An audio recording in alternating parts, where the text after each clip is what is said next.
યુવાનોને કહું છું, વ્યસન ફેશન ને વતન છોડી દો. ઘણા એમ કહે છે કે વતન કેમ? વતન એટલા માટે કે આપણા પૂર્વજોની જે જમીન હોય એમાં ઘણા ભાગ પડીને જમીન થઈ ગઈ. ડોહાજી હતા એ ખેતી કરતા હતા, આજે કુટુંબો વધી ગયા તોય કે અમારાથી પોક આપતો નથી ને આપણે ભાગ્યા.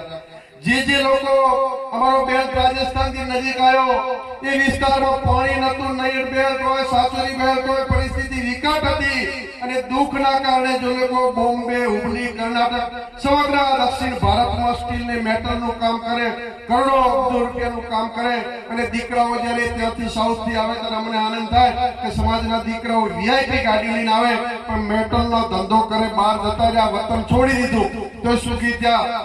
જેટલા જણા પરિવાર છે એ બરાબર છે, બાકી 2 જણ ભાઈવાદ 1-2 જણા બહાર જઈને ધંધો કરો.